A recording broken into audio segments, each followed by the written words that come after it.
Salut à tous, bienvenue dans une nouvelle vidéo, j'espère que vous allez bien. Aujourd'hui je suis en compagnie de Doron et qu'est-ce qu'on va faire aujourd'hui? On va analyser ensemble une chanson de Stromae que j'aime bien. Donc Stromae a sorti un album récemment qui s'appelle Multitude. C'est un très bon album, il y a beaucoup de chansons qu'on aime beaucoup sur l'album et comme tu as dit qu'on écoute en boucle, c'est-à-dire encore et encore en boucle, ça fait une boucle comme ça. Donc on va lire ensemble aujourd'hui les paroles de sa chanson qui s'appelle L'Enfer, qui est la chanson la plus connue de l'album.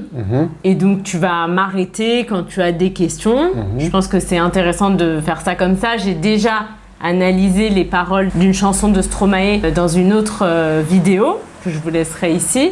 Mais ici, je trouve ça assez cool l'idée que ce soit un apprenant, une personne qui apprenne le français qui me pose ces questions. Ok? Vas-y. C'est parti? C'est parti. Ok. Je suis pas tout seul à être tout seul. Ça fait déjà ça de moins dans la tête. Oh, alors, deux questions. Pourquoi c'est déjà et pas déjà et je suis et pas je suis? Alors ici, c'est écrit comme on le prononcerait, c'est-à-dire c'est du français oral. À l'écrit, normalement, on n'écrit pas comme ça. À l'écrit, on écrit toute la phrase et à l'oral, souvent on le prononce différemment. Donc normalement, il faudrait écrire « je ne suis pas ». À l'oral, comme vous le savez sûrement, on enlève le « ne » de la négation, très souvent. Donc à l'oral, on va dire « je suis ». Et ici, comme c'est les paroles d'une chanson, il l'écrit aussi de cette manière, mais c'est pas la bonne manière de l'écrire. Okay. Pareil pour déjà, à l'oral, on peut dire ja. Ja. Ja. Ok, donc il va l'écrire en enlevant le e. Et la deuxième question, ça fait déjà ça de moins dans la tête. Ça veut dire quoi exactement? De ce que je comprends aussi, après c'est de l'interprétation des paroles, mais moi ce que je comprends c'est qu'il a beaucoup de pensées dans sa tête. Il pense beaucoup et savoir que il n'est pas le seul à se sentir seul, à se sentir solitaire, ça lui fait une pensée en moins, quelque chose en moins à penser, ça lui fait moins de pensées dans la tête. Et pourquoi je dis ça, c'est parce qu'aussi je connais un peu le contexte de l'album. C'est-à-dire que Stromae, il a fait une pause pendant longtemps parce qu'il a fait un burn-out. Je continue. Et si je comptais combien on est, beaucoup, tout ce à quoi j'ai déjà pensé, dire que plein d'autres y ont déjà pensé. Pourquoi on utilise le pronom « i » ici? Ouais. Si il y a quelque chose avec « a », on utilise avec « i ». En effet, on pense à quelque chose. Donc, si on veut remplacer le complément à quelque chose par un pronom, on va utiliser le pronom i. Ok? Je te donne un exemple. Je pense à mes vacances, j'y pense. Mais si c'est à quelqu'un, par exemple, je parle à ma mère. Alors, le « i » remplace uniquement une chose. Il ne peut pas remplacer une personne. Quand c'est une personne, comme dans le cas du verbe « parler », on va utiliser un pronom « COI ». Lui, je lui parle. Okay? Donc, le pronom « COI » remplace uniquement une personne, alors que « i » remplace une chose. On continue? Oui. Mais malgré tout, je me sens tout seul, du coup.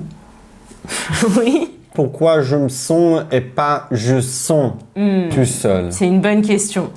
Donc pour exprimer une émotion en français, on peut en effet soit utiliser le verbe sentir ou se sentir. Ça dépend en fait de la construction de la phrase. On va utiliser le verbe se sentir suivi d'un adjectif, comme dans ce cas-là. Je me sens seul. Seul, c'est un adjectif. Je me sens fatigué. Ok. Et le verbe sentir, il va être suivi d'un nom. Je sens une douleur dans mon genou.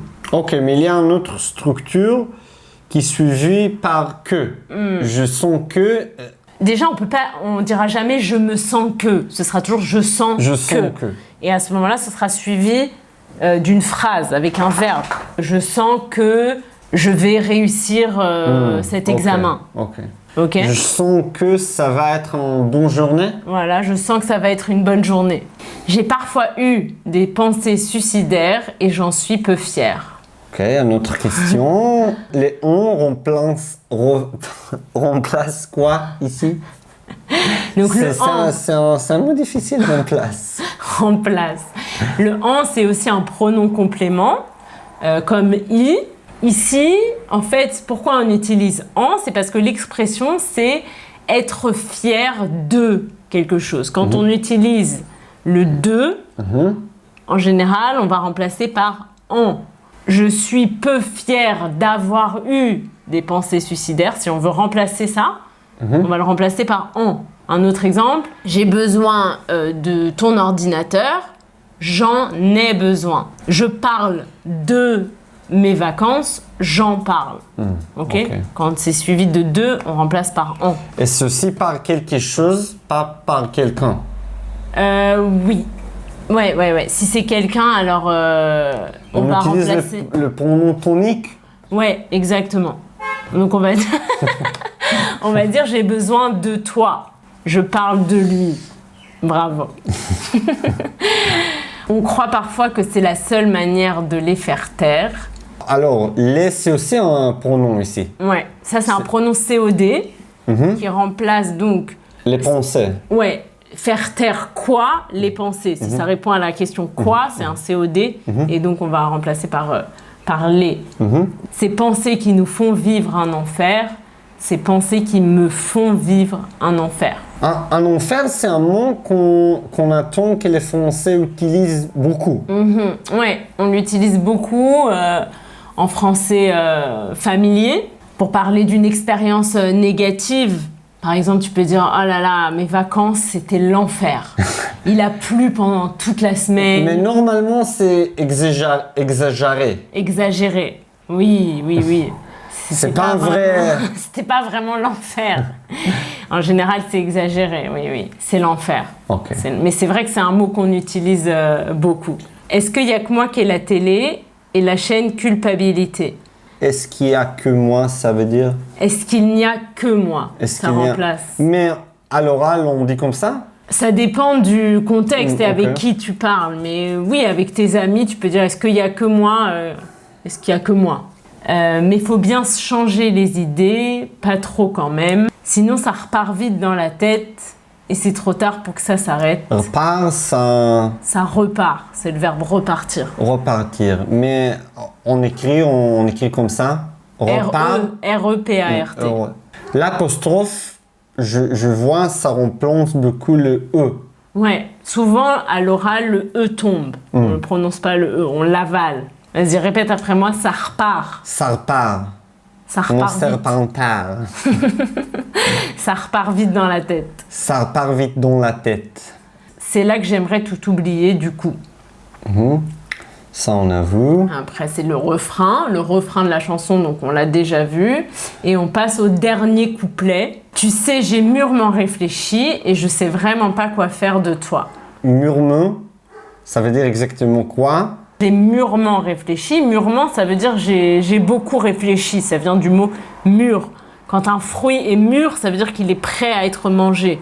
Donc là, c'est pareil. Tu as bien réfléchi, tu as beaucoup réfléchi. J'ai beaucoup réfléchi. J'ai beaucoup réfléchi.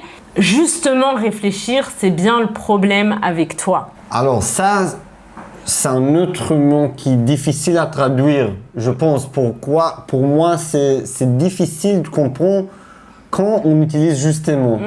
Ouais, ça c'est quelque chose que j'ai remarqué aussi récemment, que c'est un mot qu'on utilise beaucoup et qui n'a pas une traduction exacte en anglais.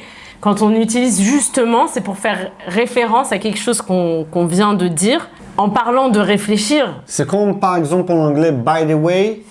Ouais, mais pas exactement. Pas Il y a une petite nuance. Par exemple, tu me demandes... Elsa, qu'est-ce qu'on fait ce week-end? Et je lui dis, justement, je voulais t'en parler.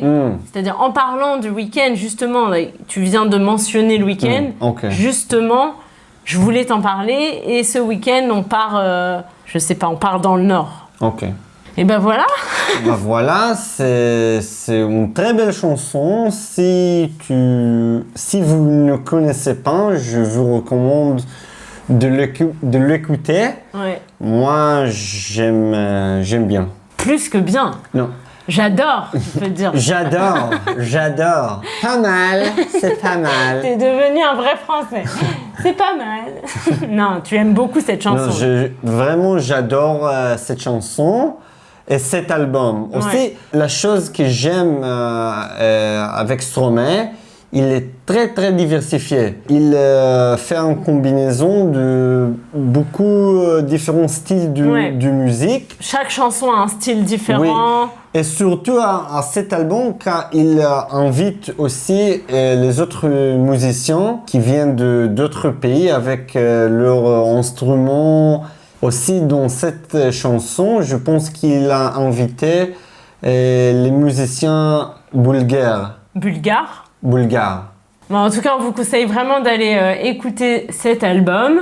On espère que cette vidéo vous a plu. Dites-nous s'il y a d'autres chansons que vous voulez qu'on analyse ensemble et on le fera avec plaisir. Si vous avez aimé la vidéo, n'hésitez pas à la liker, à vous abonner à la chaîne et je vous dis à très vite pour une nouvelle vidéo.